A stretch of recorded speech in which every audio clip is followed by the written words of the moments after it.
You're listening to the ONSIDE Podcast, the podcast for innovation-driven entrepreneurship here in Atlantic Canada. I'm your host, Alex McCann. This is Season 2, and the theme this month is Equitable and Innovative Partnerships and Deep Learning.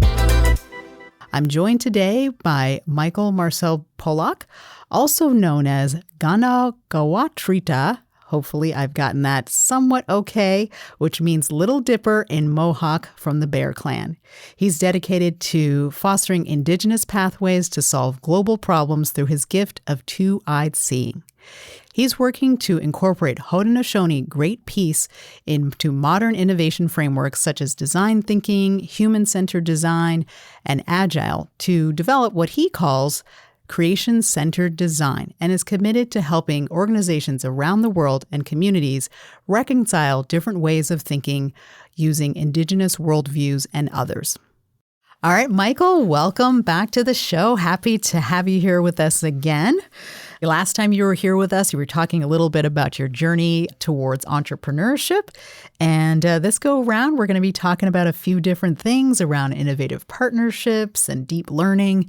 So welcome back to the show. Yawen, thank you for having me. Okay, awesome. Well, we had a chance to share a little bit about your background, and we heard a little bit about this also in our previous episode. And I'm really excited to learn a little bit more about what you're doing now. You have a new business, new consulting practice, and I want to hear a little bit more about your company, which is called Agile. Yeah. Did I get it right? You did. Oh, good. I got it right. Okay. Agile. And it's a new company, a new business, or not new, but relatively new, and you're just kind of getting started, helping people to understand the world through a different perspective. So what are some things that you're focused on with your business, and what are you up to there? It's really interesting because it seems to be evolving. Initially, my vision for this was really to think about all the things that I had been doing that seemed to increasingly be in demand. But I've been doing them for a long time, just as part of service to community, and maybe a little bit of what I feel compelled as a commitment to try to create social change and find allies and move to a more unified community and move closer to reconciliation. And so I've been doing these things, and I started to do a little bit of an audit myself of where I was investing this energy and how that was taking shape. What did that look like? And it was a lot of delivering of messages to help people try to understand Indigenous worldviews. And then it was taking shape in a lot of consultation around helping organizations think about what they would refer to as Indigenous strategy. Mm-hmm. Indigenous strategy for business development, Indigenous strategy on recruitment and retention, Indigenous strategy on diversity and inclusion practices and leadership principles and things like this. And when I did this audit, I realized last year I had a lot of those conversations. And so I think it's important to really create an opportunity for more organizations to engage with me and find someone, because when I was talking to a lot of leaders and companies, it seemed like it was not always understood or easily accessible, I think, some of this knowledge and some of the things that we've been brought on to talk about. So that's really what we do. Like, my passion is looking at problems, complex problems, and trying to bring my perspective and Indigenous knowledge and perspectives to try to help design better solutions. And I was, I think, narrow-minded in my focus of thinking this is going to be just about diversity and inclusion. And it ended up evolving into something that is crossing over into all those areas that I was just referencing, and really, really broad sense of everybody wants to do this to some extent. Nobody really knows where to get started. And there's, I think, a little bit of fear and reluctance amongst executive leadership and organizations of maybe saying or doing the wrong thing in the approach. And so we really step in to help try to provide clarity around that. And Agwegon, what does that mean? Is that a Mohawk word? Yeah, okay. It is. And it goes back to some of our guiding principles. Agwego in Mohawk, it means all of us. like all of us together. I like that. So I was thinking like the work that we're doing, it tends to be separated into we're a company or we're people and we need to understand you. We need to understand Indigenous people. And there's a separation of in a sense. So when I was thinking about the work that we do and I was thinking about that, I was thinking like, okay, but this isn't about us and them. This is about like the underlying message of Haudenosaunee teaching is a message of unity. So it's about all of us. It's about all of us coming together and bringing the uniqueness and the gentleness of our minds together to find the best ideas in the room that create the best solutions that move things forward for all of us. And not just all of us as humans, but all of us, like all things in creation. I love that. Agwego, all of us together. And I can hear as you're talking through that, because I've heard you talk before and some of your thinking, you're very interested in this idea of collective wisdom and bringing people together to create new thoughts, new ideas, new disruptions, all of those kinds of things. So I love that name for what you're doing. I think that's great. And, we talked a little bit about some of the work that you're doing. And then with Agwego, you're really interested in this idea of leveraging Indigenous pathways to solve global problems. You've kind of talked about that. And there's this notion around two-eyed seeing, which is getting a little bit more prominence or prevalence, I would say new, but maybe new to a lot of folks who are not Indigenous, a way of kind of looking at the world. Can you talk a little bit about, for our listeners who've not heard about two-eyed seeing, what is two-eyed seeing and how is that different from kind of, the Western way of looking at the world and trying to solve problems? Yep. And I must give credit to the thought leader of this concept of two-eyed seeing, which is Elder Albert Marshall from Mi'kmaq.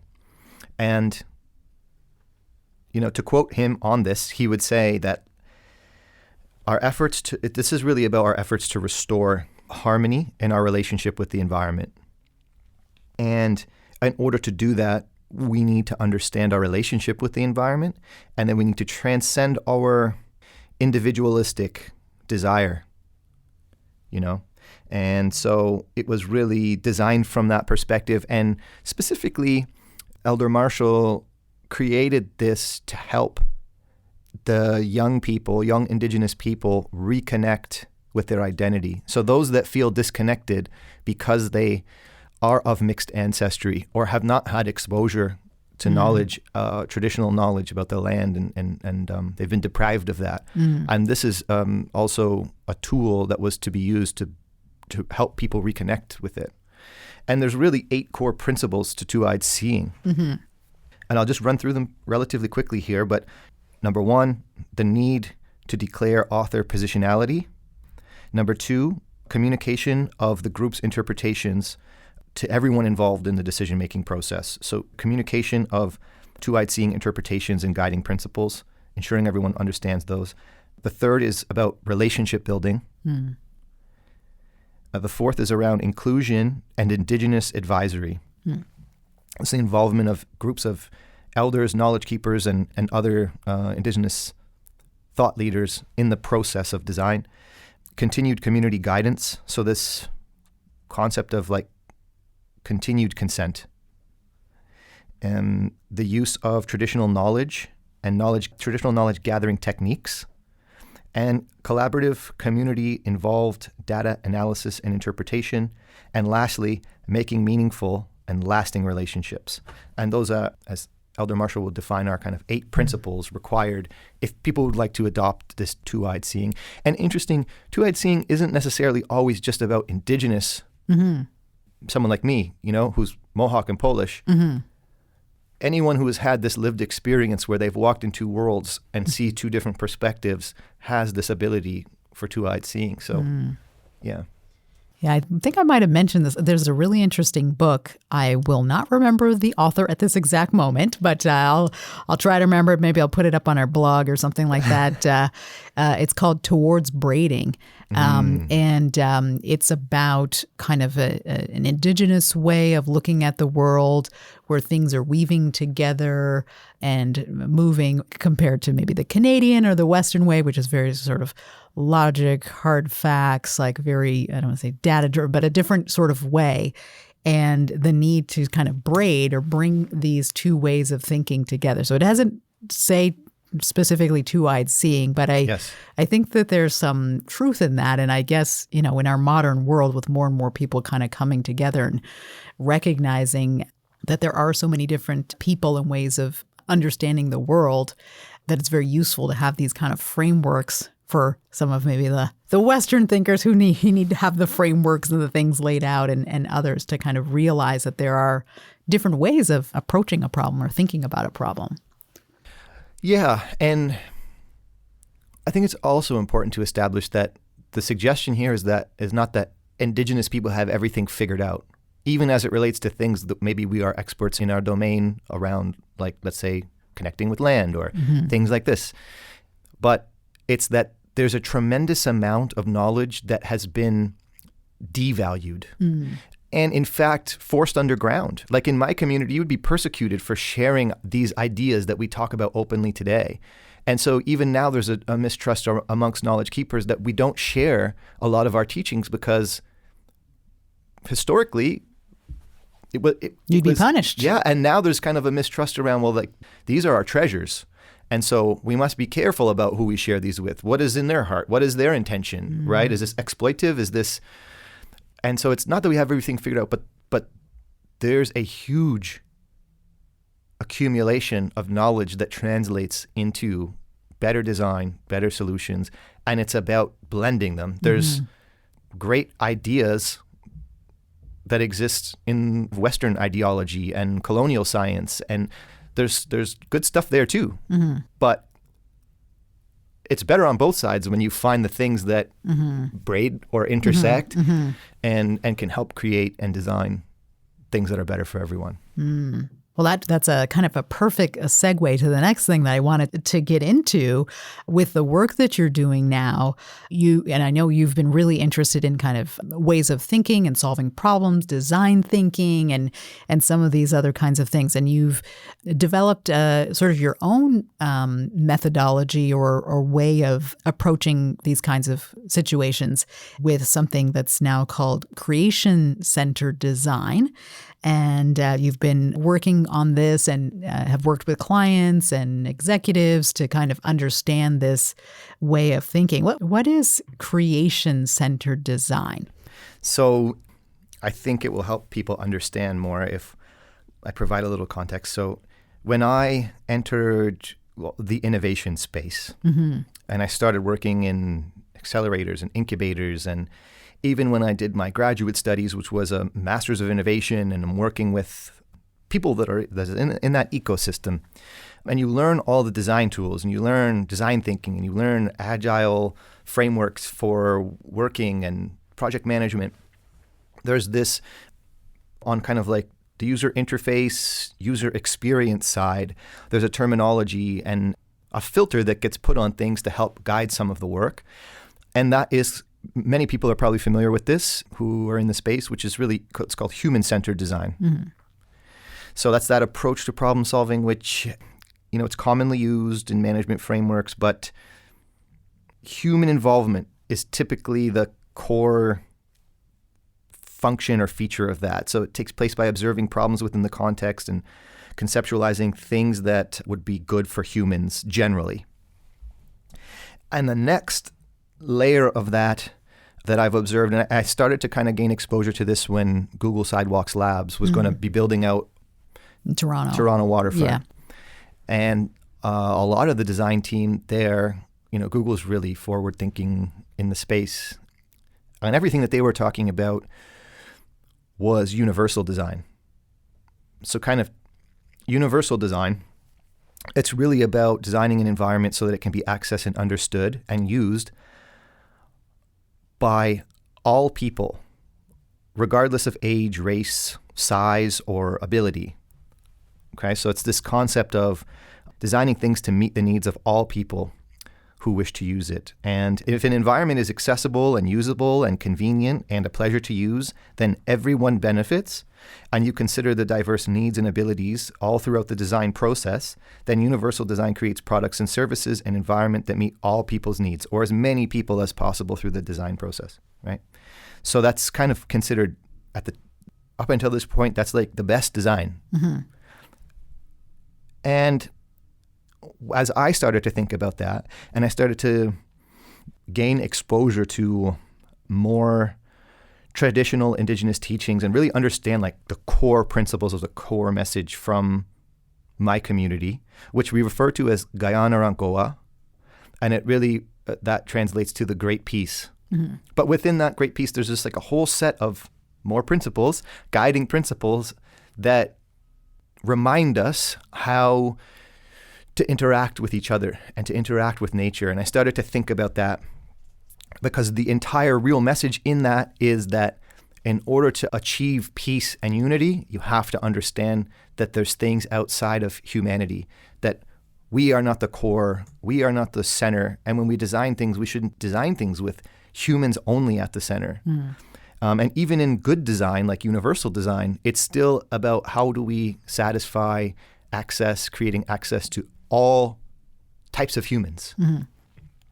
Creation-centered design is really about taking those concepts and taking them a step further by layering in principles from those Haudenosaunee teachings around the Great Peace.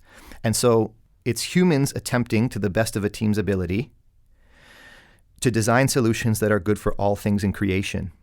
And so we observe the way that we've organized our relationships, both economic and environment, and we observe that there's flaws there. And it seems that in many ways, we're continuing to repeat the same cycle and creating worse situations for ourselves and for the environment.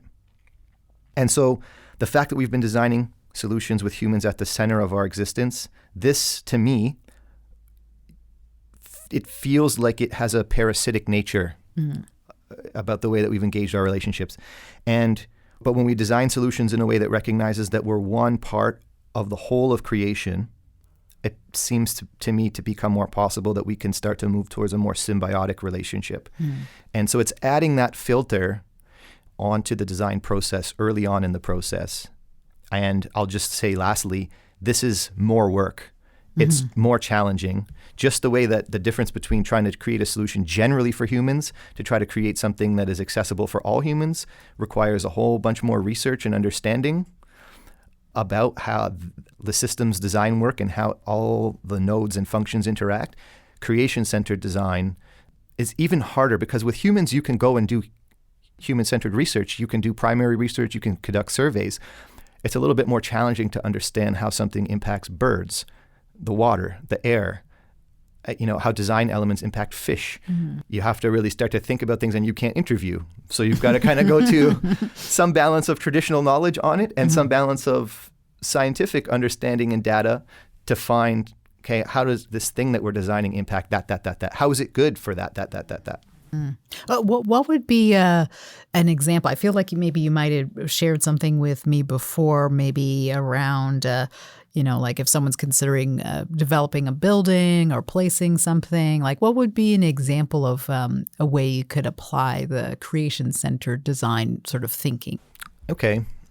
So I'm playing with this idea right now, and it's really around green roofs, green roof initiatives.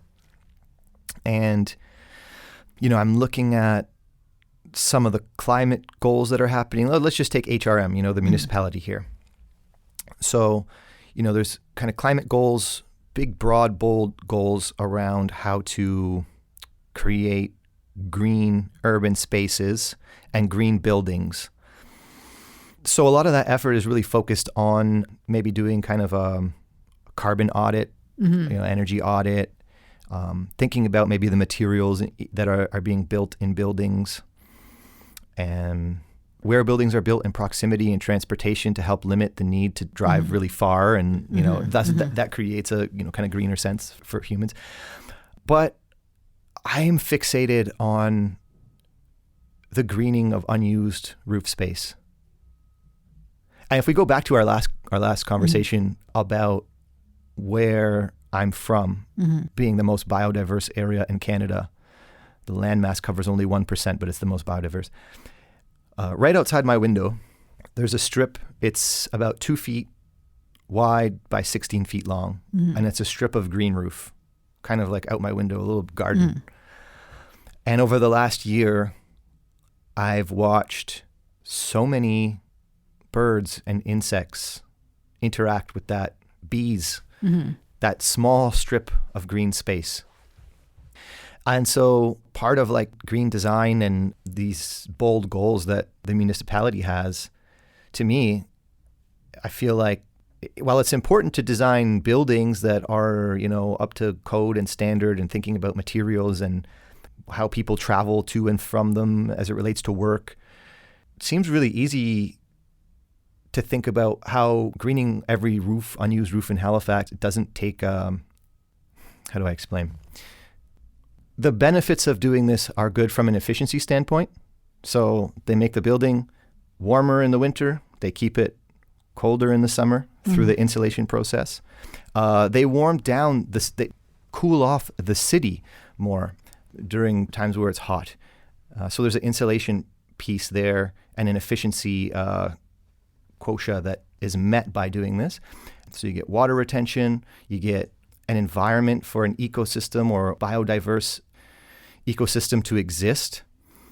You get this element of just overall good living and wellness for a community when they're surrounded by green things, You create a mini economy through the installation and the process of installing these green roofs. And you're able to achieve a lot of what the community's goals are simply by interacting with plants and placing them in this space. So you're kind of like restoring native plant species, you're increasing biodiversity, you're increasing efficiency of buildings, and you're doing it in a sustainable way. Like the materials used in this case are plants, soil, and there's kind of like a retention tray is really the only alternative material that's used. And so, when I think about that, and I think about the pros and cons, and one of the cons would be, I think really, I haven't observed many others, one of the cons would be an additional cost to a building owner that they don't necessarily have otherwise, but the overall benefit to society and creation seems to trump all of that. Like there's only really a cost barrier to this, and that's not even that significant. So when I think about the city's approach to design currently, I can't figure out for the life of me why this isn't being explored at a deeper level, Interesting. Well, it's interesting. I mean, I think the creation-centered approach will be really interesting, adding on to kind of new ways of sort of approaching a problem or thinking about how to design a solution that has a broader approach. So I think that's really interesting. I personally love green roofs. Like the more the merrier. I think the more the merrier. If we can see what the social benefit and the environmental benefit from these things and having people enjoy them is going to be great.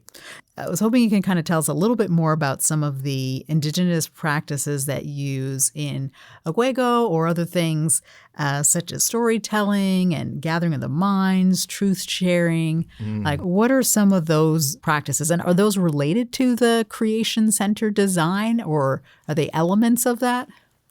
Yeah. I wanted to be cautious about confusing folks that wanted to engage with us with these terminologies, but I also want to think about how to indigenize the way that we work and put that out into the world as well. And so storytelling culturally, it's something that comes very naturally to those that have that gift. But storytelling is really just the delivery of messages that help people reconcile these ways of thinking. So the simple way to think about what we do in that case is, as an example, I would explore and examine a company's culture and core values. And then I would go back in my mind and my references to traditional teaching. And I would find where Indigenous teaching from thousands of years ago articulates very common, overarching or related or braided principles and values that exist within a company.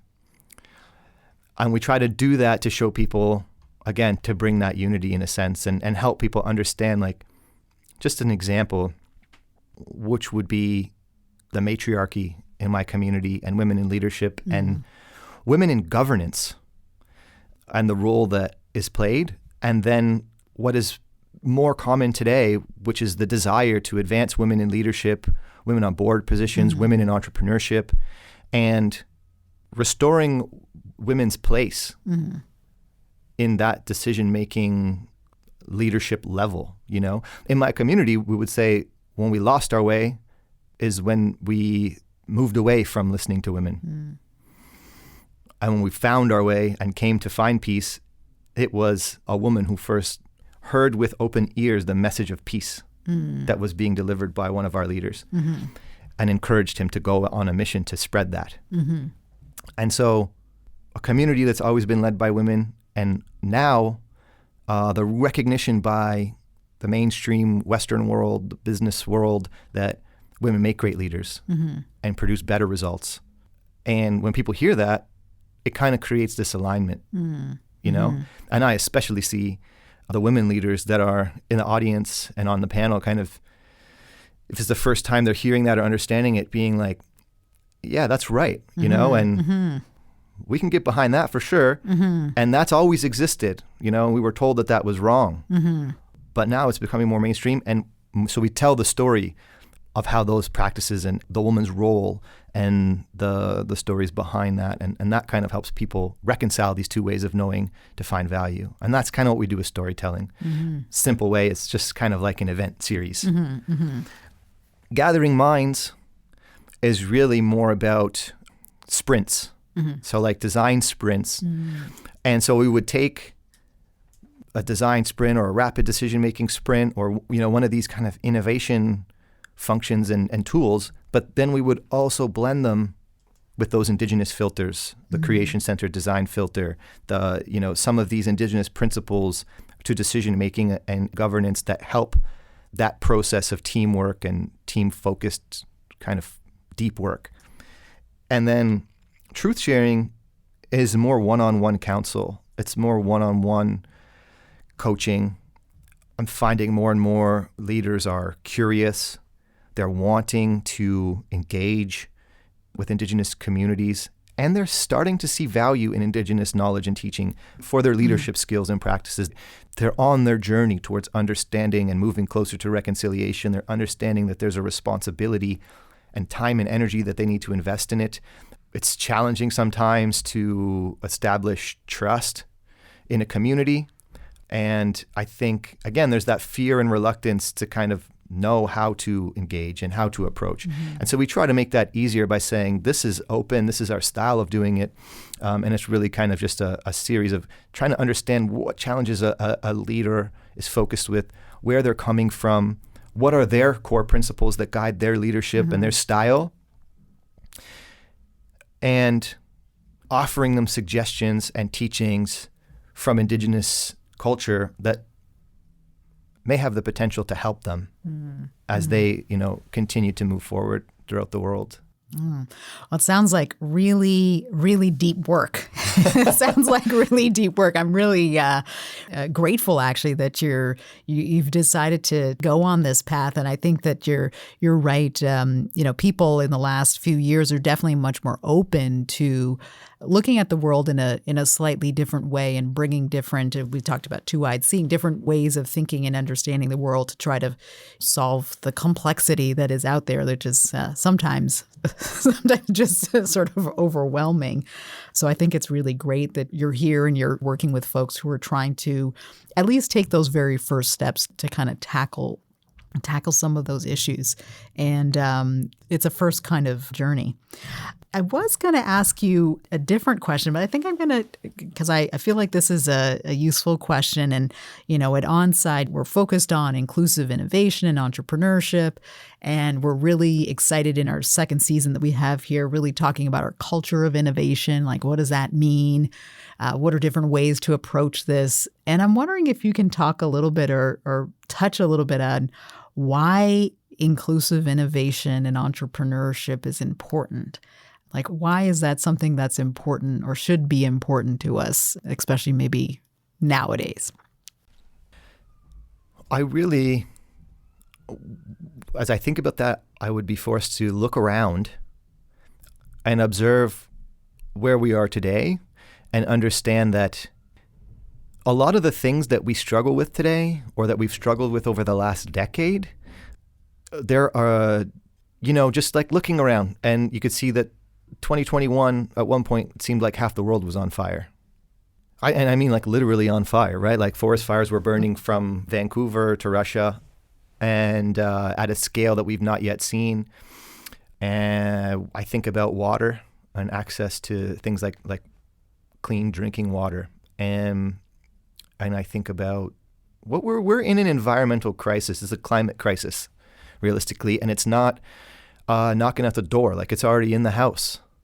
And so I think about what the world would look like if Indigenous worldviews and principles and concepts had been adopted a long time ago, like 100 years ago. And when I think about that, I see that little piece of land that is an old growth forest with the most biodiversity that exists anywhere in Canada, and I see that compounded times 1,000 all over Canada. And I'll also say that community, it's one of the most economically developed in Canada. Self-sufficient, strong balance sheet, profitable. And so it's not just like green and preserved and land stewarded well. It's also showing that a model exists where you can prosper economically and still preserve the environment in a way that's imperative for future generations. Like just the principle that might not be so commonly known, but it is commonly expressed even not just amongst Haudenosaunee communities, but many Indigenous communities, which is this concept of seventh generation principle, seventh generation thinking, and designing things and making decisions based on 7 generations into the future. Not 7 decades, 7 generations. And, that thought process and where we would be today, and I just see, I see all the prosperity that exists today, just a lot more harmony, a lot more overall good living and wellness, a lot more unity. And so that's why I think inclusion is important to innovation and all things. And that's why I think specifically Indigenous inclusion is important in these spaces, because the alternative is what seems to be something that is not symbiotic and not harmonious. And it seems to have created this sense of, if you think too much about it, it's sense of hopelessness around where we're headed, So Indigenous inclusion in the innovation space, I have hope now moving forward because I'm seeing more of it happening. And I know that there's still the potential and the opportunity to have more of a symbiotic relationship with one another and with all these things in creation, design better solutions, and think about things differently. The way that we've been doing things and the way we've organized our relationships to this point, environmental and economic, something about it seems broken. And so we need an adjustment there. And the best way to adjust it is to bring new ideas and new knowledge into the equation. And there's a lot of that untapped knowledge that exists in the Indigenous community. Wow. Well, I'm going to end it on that note. I felt that was like a super, super powerful statement. I really appreciate you sharing that perspective with us. And I do think you're right. We're at this moment where we need great thinking, new ways of looking at things, whether it's environmental or climate change or social problems that, things are too complex for any one group of people to have every single answer. And this idea of community knowledge influencing how we live and work and create new companies and new businesses, I like that 7 generation kind of thinking. I think maybe you're right. Maybe if we'd been thinking 7 generations of thinking like 100 years ago, maybe we wouldn't be in this climate crisis. But I think we have an opportunity for hopefully some smart people with good ideas and design solutions and things like that. We'll be thinking of some ways to hopefully get us back on the right path. So with that, I want to thank you so much for joining us again at the ONSIDE Podcast. It's been really, really wonderful to have you here. As always, how can folks who want to learn more about Agwegon, what you're doing, or you, how can people connect to you? Yeah, the best means to reach me is on LinkedIn. I'm on there as Michael Miracle Polak. Also, Agwego has a presence on LinkedIn, and I'm posting a blog every month, which is really just capturing some more of these type of thoughts and thinking about solutions and reflections, and just trying to come up with some really, I'm looking around at what everyone else is putting out there into the world and trying to present something a little bit different. And so blogs, concepts, principles that are industry specific to help guide people as we're all on this journey together. Okay, well, that's great. And just want to thank all of our listeners for tuning in to the ONSIDE Podcast today. To connect with us, you can go to our website, onsidenow.ca. You'll also find our Inclusive Innovation Monitor there as well, so you can learn about what's going on. And as we come to a close, I'd really like to thank Communities, Culture, and Heritage for your support. We're so grateful for your support in helping us make this podcast. Thanks so much, and we'll see you guys next time. This has been a Podstarter production.